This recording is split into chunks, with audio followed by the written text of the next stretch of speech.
et bienvenue dans Chrétienne, le podcast qui creuse la Bible pour servir Christ. Je suis heureuse de vous accueillir en compagnie de Angie Velasquez Thornton, ma super co-animatrice, toujours fidèle au poste.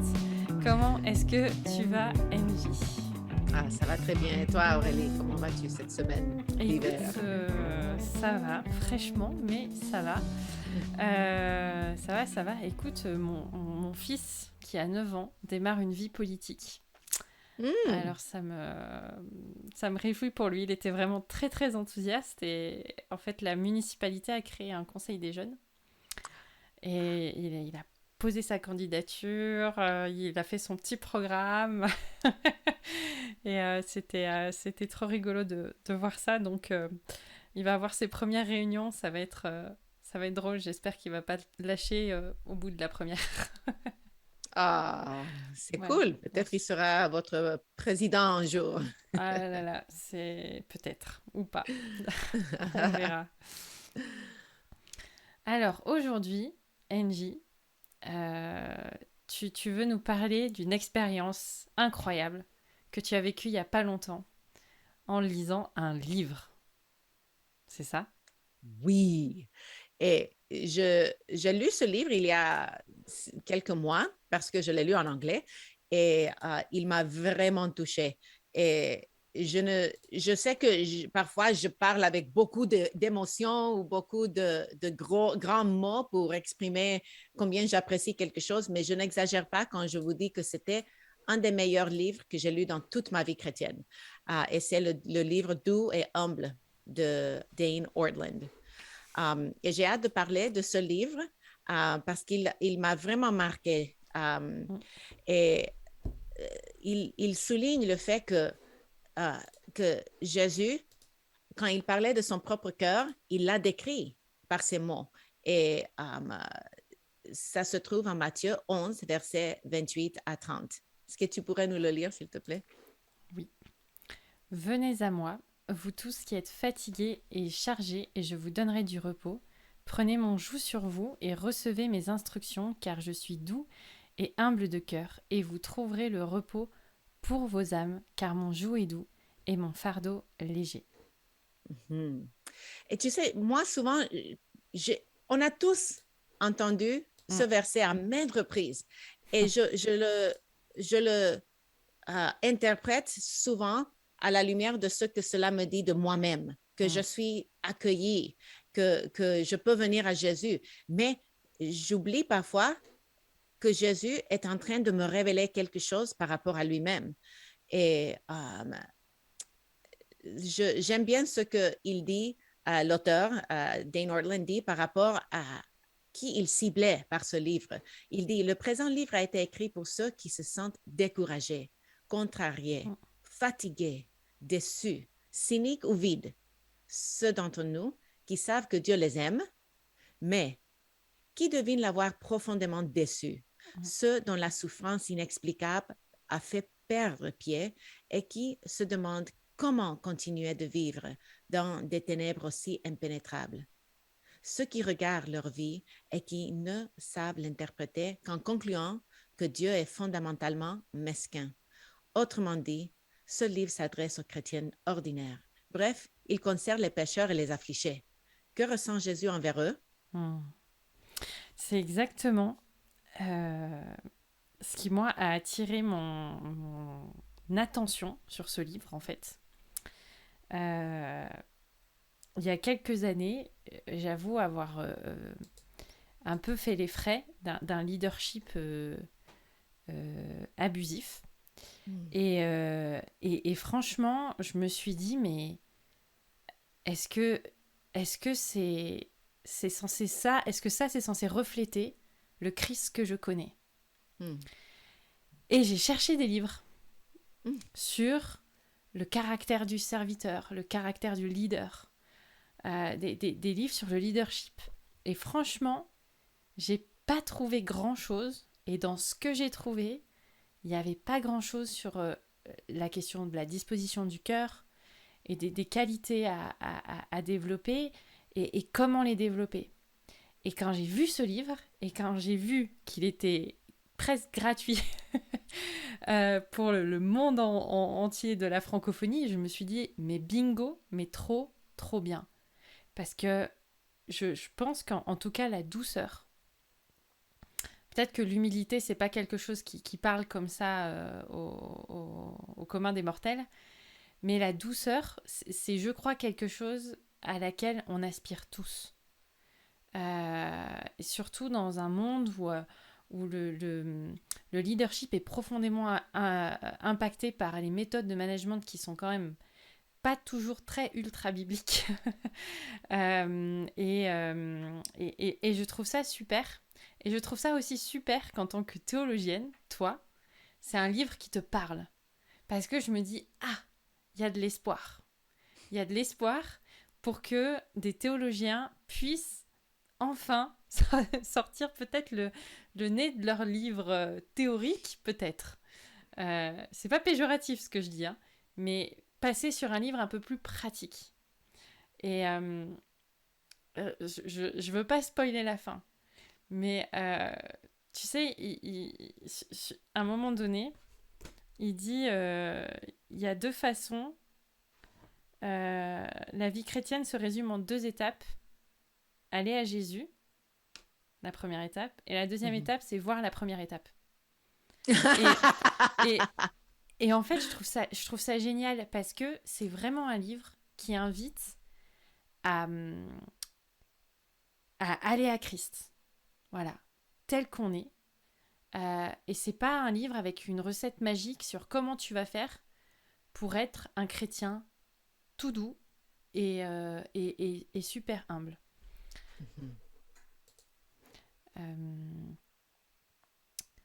Tu voulais qu'on cite un autre passage peut-être Oui, mais je voulais seulement répondre à ce que tu as dit en disant que je suis tout à fait d'accord avec tes réflexions. Et ce que j'aime de ce livre, c'est que c'est à la fois pratique, mais profondément biblique, théologique. Il cite beaucoup des puritains, et on aime, nous les réformés, on aime les puritains. C'est comme nos grands-pères spirituels. Et son propos est ancré dans l'écriture, surtout ce verset qu'on vient de citer de Matthieu, mais aussi dans la théologie biblique, dans toute la façon que Dieu se révèle à travers les âges, à travers les époques, et dans l'Ancien Testament aussi que dans le Nouveau Testament.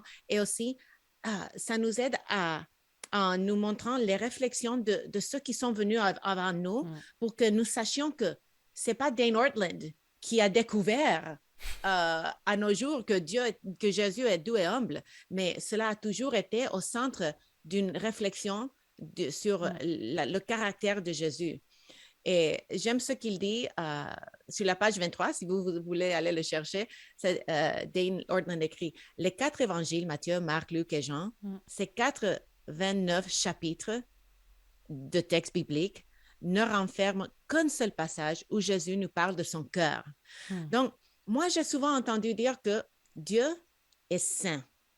Les autres attributs, oui, ils sont vrais, mais seulement la sainteté de Dieu est répétée à 3 reprises en Ésaïe chapitre 6. Donc, le fait que la Bible nous dise que Dieu est 3 fois saint, saint, saint, saint, veut dire que cet attribut est l'attribut par excellence de Dieu. Et tous ces autres attributs doivent se soumettre à sa sainteté.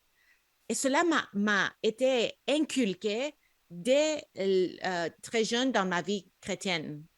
Et pourtant, je ne suis pas convaincue parce que Jésus n'a pas dit « Venez à moi, tous ceux qui souffrent parce que mon cœur est saint. » Il a dit « Je suis humble de cœur, doux et humble de cœur. » Donc, pour moi, c'est quelque chose, et surtout pour nous en tant que théologiens qui voulons toujours étudier et avoir nos nez dans les livres, comme tu dis, c'est un magnifique rappel que c'est Jésus lui-même, de ses propres lèvres, qui a décrit son cœur de cette façon. Donc, Dane Ortland, je pense qu'il ose dire que c'est ça son attribut par excellence, la douceur. C'est quand même assez étonnant d'y réfléchir. Et Est-ce oui. que tu veux Oui, vas-y. Ouais, parce que quand on pense je pense qu'on a tous aussi nos idées un peu préconçues et puis des choses qui nous ont marquées sur Jésus. Si on a grandi dans une famille chrétienne, on a tous un peu une image quelque part de Jésus. Mais la douceur, c'est profondément pas ce qui est mis en avant même, je pense, dans l'école du dimanche, dans les enseignements, mais même dans les prédications. Je me questionne quand est-ce que j'ai entendu à un moment donné parler de la douceur de Christ et de l'humilité de Christ. Quand est-ce qu'à un moment donné, un pasteur a invité les personnes à réfléchir sur ça et à se dire, bah, là, il y a quelque chose à prendre, quoi. Ce qui est quand même très intriguant, parce que ce verset qu'on a lu au tout début, là, c'est un verset, c'est une image qu'on utilise beaucoup alors dans le domaine de l'agriculture, la notion du joug, mais aussi dans le pastorat, dans l'accompagnement, la notion de pouvoir prendre sur nous ce joug et que c'est le lieu où on trouve le repos pour nos âmes. C'est des notions dont on parle souvent et c'est pour ça que je me réjouis beaucoup, beaucoup, beaucoup que ce livre soit diffusé à grande échelle. Et il y a une autre chose qui m'intéresse, mais il me semble que tu as prévu qu'on en parle un peu plus tard. Je vais pas Vas-y. spoiler ton déroulé. Non, je viens de trouver la citation dont j'ai fait allusion. Ça dit, dans le seul passage où le Fils de Dieu lève le voile Mm. pour nous laisser voir jusqu'au plus profond de son être, la Bible ne nous dit pas qu'il est austère et exigeant de cœur. Mm. Elle ne nous dit pas qu'il est exalté et majestueux de cœur. Elle ne nous dit pas qu'il est joyeux et généreux de cœur. Elle parle en parlant de lui-même. Jésus se déclare étonnamment doux et humble de cœur. Page 24. Ouais. Et j'aime aussi quelque chose de très relevant pour nous, ça dit, si Jésus avait son site web personnel, on y lirait en gros sous la rubrique à mon sujet, doux et humble de cœur. Mm. Et je trouve que nous vivons dans une époque très polémique.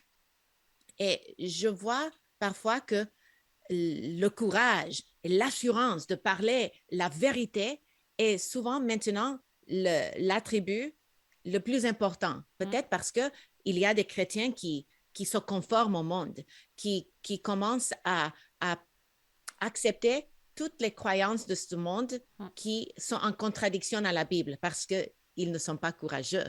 Donc, en réponse peut-être à cela, beaucoup de chrétiens élèvent le courage au point que quelqu'un qui n'est pas doux, qui n'est pas humble, qui va sur les réseaux sociaux pour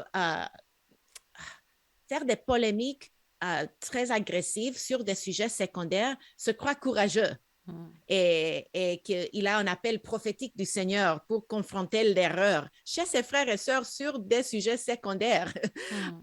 Et je pense que ce livre est un bon rappel dans notre milieu très théologique où parfois nous-mêmes pouvons être tentés de défendre la vérité avec un manque de douceur. Exactement. Et puis il y a aussi enfin, Jésus, il a dérangé dans l'époque où il a vécu. Mais pas dans le sens péjoratif du terme. Ça nous arrange bien parfois de se dire, bah, faut qu'on fasse comme Jésus, faut renverser les tables, et puis on y va à fond, les gars. Voilà, on va mettre un peu d'ordre dans tout ça. Ou comme il a eu parlé aux pharisiens parfois, allez, on y va, on va leur dire, ils sont dans l'erreur, tout ça. Enfin, et moi, ce que j'aime beaucoup, c'est que dans la lecture de ce livre, on arrive très facilement à se dire, il y a un problème dans mon cœur en fait. Et j'ai envie de ressembler à ce Jésus-là. Yes. Et dans cette ressemblance-là, il y a toutes les valeurs de l'évangile qui circulent en fait. Et c'est en ça que, par rapport à ce que tu disais, je pense que les médias aussi nous bombardent un peu de plein de choses. Et ce qui est important aujourd'hui, va parler de la douceur et de l'humilité dans la rue, au coin de ton quartier. Je pense que personne n'y comprend rien. Mais si c'est des qualités qui se voient dans ta manière de vivre, qui s'entendent dans ton discours, ça change tout en fait. Mhm. Oui. Oh, il y a tant de choses à dire. J'ai fouillé dans le livre pour trouver des citations et on pourrait passer 1 heure et demie, comme fait Memento Mori chaque semaine, C'est bon. à Déjà, ils font parler. comme nous, ils se filment et tout. Non, on va pas les- on va pas faire comme eux quand même. On va pas tomber si bas. Oui. Ah, um, et euh, je ne sais pas où commencer, mais je vais vous lire une autre citation. Nous projetons sur Jésus ce que nous dicte notre instinct faussé sur le fonctionnement du monde. La nature humaine nous amène à penser que plus une personne est riche, plus elle est à tendance à mépriser les pauvres. Plus une personne est belle, plus celles qui sont laides le rebutent. Et sans même nous en rendre compte, nous présumons en silence que quelqu'un d'aussi élevé et d'aussi exalté que Jésus a forcément lui aussi du mal à s'approcher des gens méprisables et sales, comme les pécheurs, comme nous. Certes, Jésus s'approche de nous, nous le concédons, mais en se pinçant le nez. C'est triste de penser que parfois, je pense que Jésus m'accepte parce qu'il est obligé, parce qu'il a déjà fait alliance avec son peuple, mais il me trouve insupportable. Mais ce n'est pas le cas. Et c'est la bonne nouvelle de l'Évangile que Jésus m'aime et m'accepte tel que je suis. Il ne veut pas que je reste tel que je suis, mais il m'invite à venir à lui. Et plus je suis pitoyable, misérable et vulnérable, plus il a pitié, il a compassion et il est doux envers moi. Donc, quelle bonne nouvelle pour toutes celles et ceux qui luttent avec le péché et qui se sentent tout le temps culpables. Venons à lui parce qu'il il a toujours les bras grands ouverts. Exactement. Et après, c'est important de signaler parce que peut-être il y en a qui vont se dire oh là là, c'est quoi ce bouquin chamallow qui caresse les pécheurs dans le sens du poil, tu vois. Mais Jésus, dans sa démarche, il y a toujours ça. Il y a toujours le péché, c'est un péché. C'est pas bien. C'est clair. Dieu est un Dieu saint, il tolère pas le péché. Et Jésus n'a jamais dit c'est pas grave. C'est-à-dire qu'il y a le poids du péché qui est fait. Et puis, il y a l'accueil aussi d'un cœur repentant et d'un cœur besogneux. J'aime bien cette expression de dire que on a besoin de Christ dans ces moments-là. Et c'est dans ces moments-là, si on n'a pas ce Christ qui est doux et humble de cœur, on n'a rien en fait. Et on est pleinement misérable. Et ce livre doux et humble de cœur n'est pas là pour effacer la gravité du péché. Effacer ou diminuer les souffrances que le chrétien peut vivre. Il est là pour dire voilà le Seigneur que vous pouvez rencontrer et déguster dans les moments de grande tristesse et dans les afflictions. D'ailleurs, le slogan du livre, c'est l'amour de Christ pour les pécheurs et les affligés. Yep, tout à fait. Et ça me parle dans tellement de domaines de ma vie. Et je ne sais pas si c'était le but de l'auteur, si c'était explicite de me parler en tant que femme, en tant que mère, mais je vois que la façon que Jésus me traite a un impact sur ma maternité. Et j'ai encore un long chemin à parcourir, mais ce livre m'a aidé à réaliser que je veux être douce et humble envers mes propres enfants, comme Jésus l'a été envers moi. Dans le passé, puisque je le voyais comme un juge sévère qui voulait que je sois sainte, je me sentais parfois justifiée d'être sévère avec mes filles. Après tout, je dois leur apprendre à être respectueuse, pieuse, responsable, obéissante. Et je dois les corriger lorsqu'elles se rebellent. Et tout ça, c'est vrai, je dois les corriger. Je ne peux pas les laisser faire de n'importe quoi. Mais j'ai souvent manqué de euh, la tendresse de Jésus. Et je m'efforce maintenant de lui ressembler davantage grâce à ce livre et la façon qu'elle a corrigé cette malcompréhension de qui est Jésus dans le plus profond de son cœur. Tu as vu qu'il y avait un livret qui était sorti avec ce livre avec des questions pour animer des discussions en groupe, des choses comme ça? Oui, à notre église, on lit le livre ensemble dans notre petit groupe. On l'appelle groupe de croissance le vendredi soir. Et on a aussi acheté cela pour avoir les discussions ensemble. Ok. Vous? Alors nous, en fait, il n'est pas encore arrivé Voilà, c'est un secret. Non, c'est un livre qu'on... Bon, j'espère qu'il n'y a personne de l'église qui est là, sinon ça va gâcher la surprise. Mais voilà, il y a un petit cadeau qui va être fait prochainement. Mais du coup, c'est... tu veux nous parler de cet outil un peu là?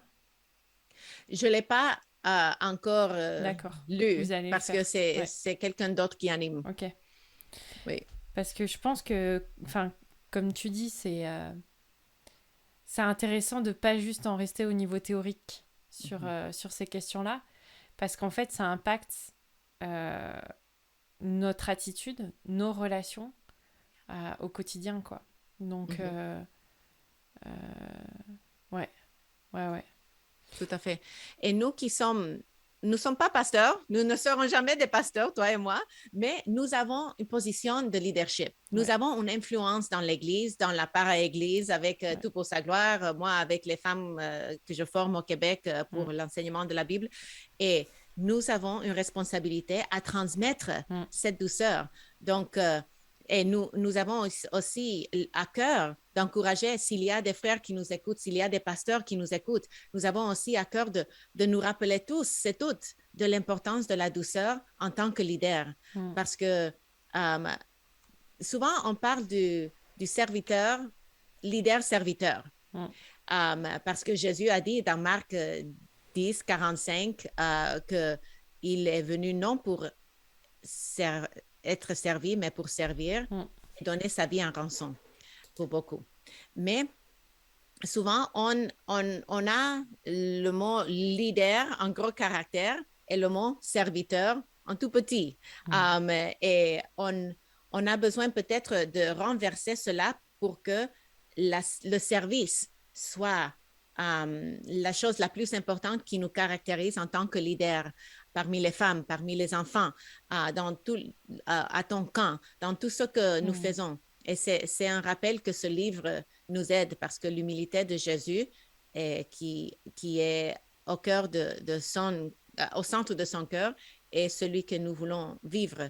Et j'ai beaucoup apprécié une citation du livre. Il a dit que Goodwin, un des puritains qu'il a beaucoup cité, il dit Goodwin va jusqu'à dire que Christ éprouve plus de joie et de réconfort que nous lorsque nous venons à lui afin d'obtenir son aide et sa miséricorde.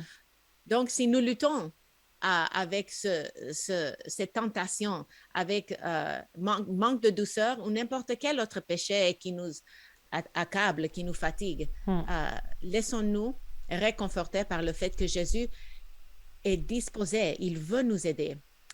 Et il y a deux citations, ou quelques citations, deux de Hébreux et un de Jean, si tu peux les lire, s'il te plaît. Hébreux 5.2 qui dit « Il peut avoir de la compréhension pour les personnes ignorantes et égarées, puisqu'il est lui-même aussi sujet à la faiblesse. » Hébreux 4.15 qui dit « En effet, nous n'avons pas un grand prêtre incapable de compatir à nos faiblesses.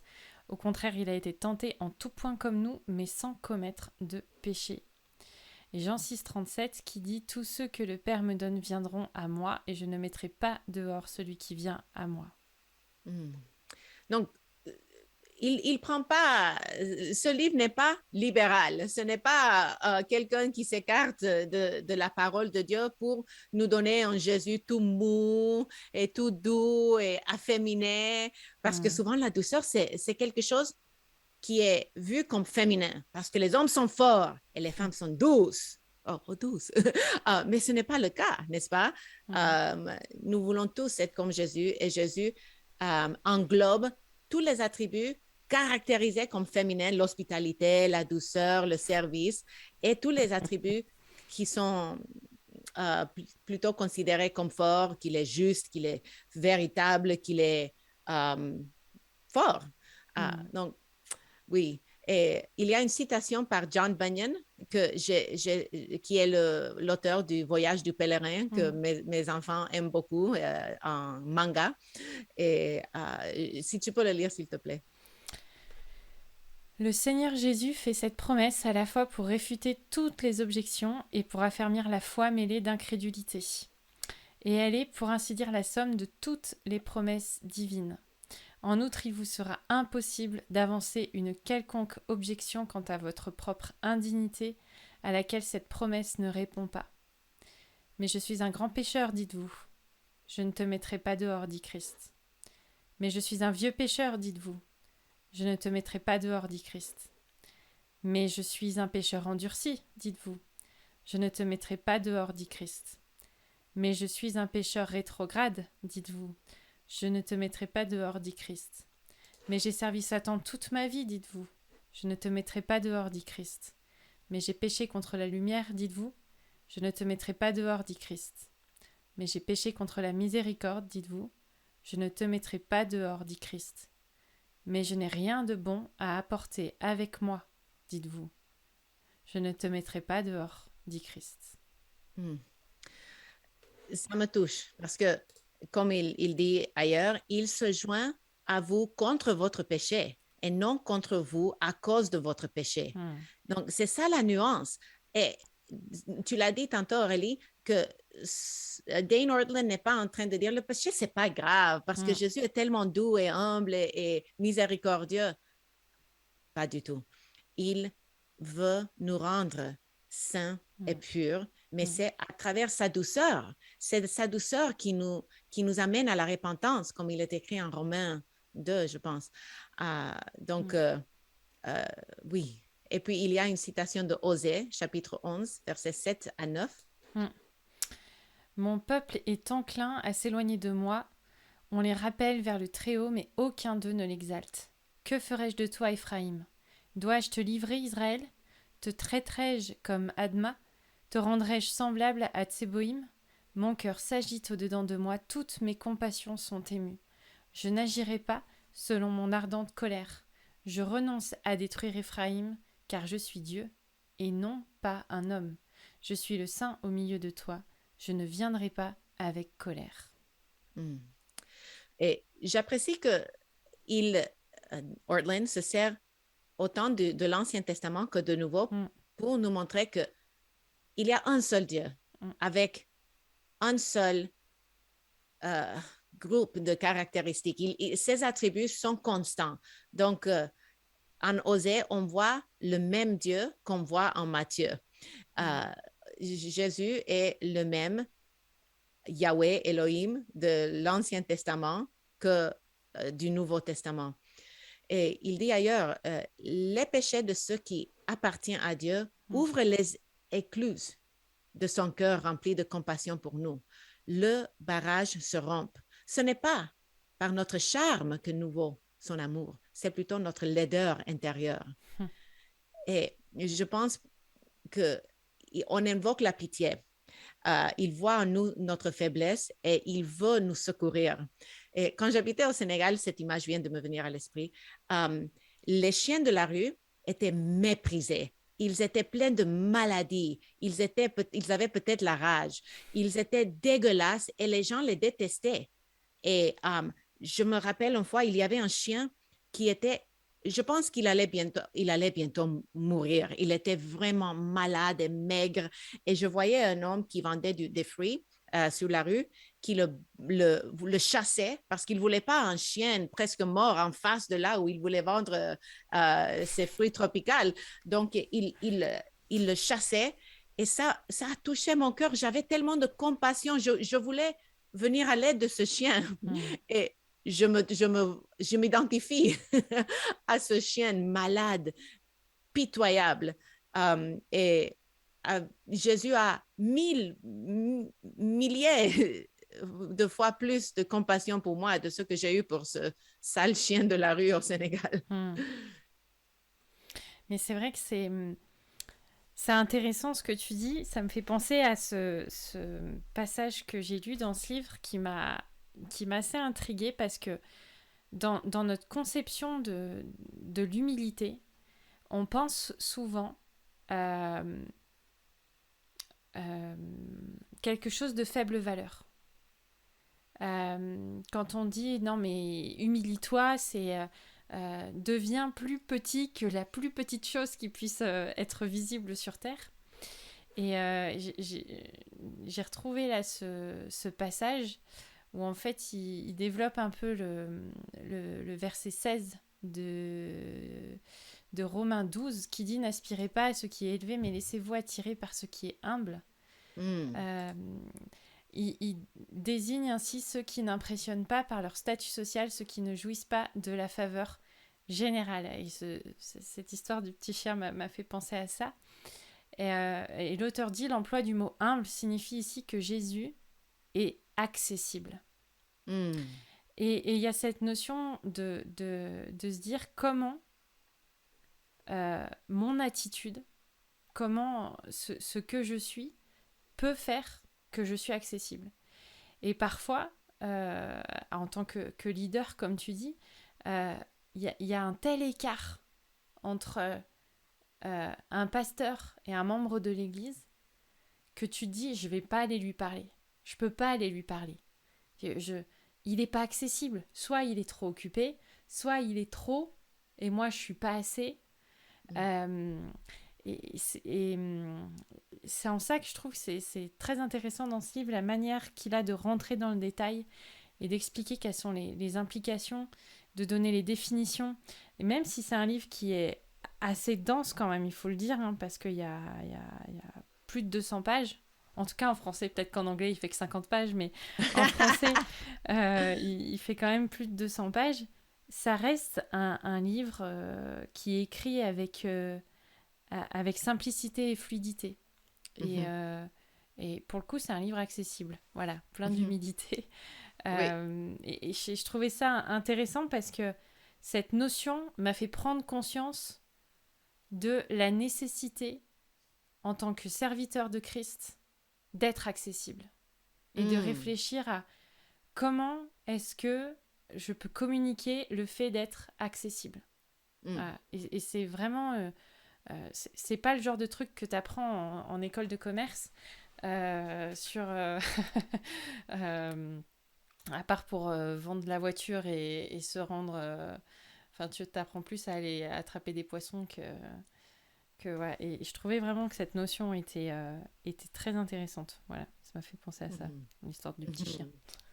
Oui, et je pense que c'est un bon mot de conclusion de donner le goût aux femmes et aux frères qui nous écoutent que c'est accessible ce livre, c'est pas cher et ça se lit vite. Et si vous le lisez pas vite, c'est parce que vous allez vouloir mijoter sur ce que vous lisez parce que c'est vraiment quelque chose qu'on veut assimiler, qu'on veut même retourner. Je pense qu'il y a certains livres classique qu'on va vouloir relire. Donc, ce livre, je pense que je vais vouloir le relire même parce que je vais oublier. On est oublieux, n'est-ce pas? Et quand je vois mon manque de patience envers mes enfants se manifester ou quand je m'irrite, je vais vouloir au moins fouilleter parce qu'il y a tellement de or dans ce livre que si je l'ouvre, je vais trouver une citation qui... OK, merci Seigneur. pas avant la parole de Dieu, bien sûr, mais régalez-vous parce que c'est un livre qui, si vous n'aimez pas, dites-nous. J'aimerais savoir pourquoi, parce que ça m'étonnerait. Et si vous savez pas quoi offrir à votre pasteur, peut-être, ou voilà, et que c'est quand même à 3 euros. Il est à 3 euros, hein, on le dit, en tout cas en France. Vous allez le trouver dans votre librairie à 3 euros. Franchement, il y a pas moins cher que ça. Oui. Et il y a, en plus, franchement, en l'offrant, si vous l'offrez à un théologien, vous pouvez lui dire, tu vas voir, il parle de Calvin, il parle de Bunyan, il parle de Goodwin, vas-y, fonce. C'est vraiment, je pense, un livre qui, comme tu le dis, va faire partie des basiques à avoir dans sa bibliothèque. Mais je trouve que c'est vraiment un super livre à offrir aussi. Voilà, on a fait exprès de ne pas le mettre dans la liste des cadeaux de Noël de la dernière fois, le dernier podcast, mais parce qu'on voulait vraiment prendre le temps de dépioter un petit peu plus ce sujet qui reste fondamental et qui, je pense, peut beaucoup nous aider aussi à vivre nos relations dans l'Église, en mode post-Covid, où parfois c'est un peu compliqué aussi de vivre les choses paisiblement. On a besoin de douceur, on a besoin d'humilité, et il n'y a qu'une seule source. Voilà. Et c'est pas le livre de Dane, mais il nous dit où est la source, et il nous en montre, il nous en dresse en tout cas un joli tableau, je trouve. Oui, il nous donne la carte pour arriver à Jésus et le découvrir dans toute sa douceur, et bonté et humilité. Exactement. On conclut sur ça? Oui. Et ben en tout cas, n'hésitez pas à faire des commentaires, hein, si effectivement vous avez lu ce livre et que vous trouvez que c'est un scandale qu'on ait fait un podcast sur ce sujet. Ou voilà, si vous voulez rebondir, on aura un dernier podcast de l'année 2021 qui sera là la semaine prochaine. On va donc boucler cette première année de chrétienne, cette première année civile de chrétienne ensemble, chère NJ. On fera la fête avant de boucler 2021. Hein, et peut-être qu'on écoutera dans 10 ans. On se dit rendez-vous dans 10 ans. Voilà, en tout cas, d'ici là, vous pouvez aussi nous écrire à chrétienne au singulier @toutpoursagloire.com. Beaucoup le font, on essaye de répondre dans un délai assez restreint, mais parfois ça prend un petit peu plus de temps.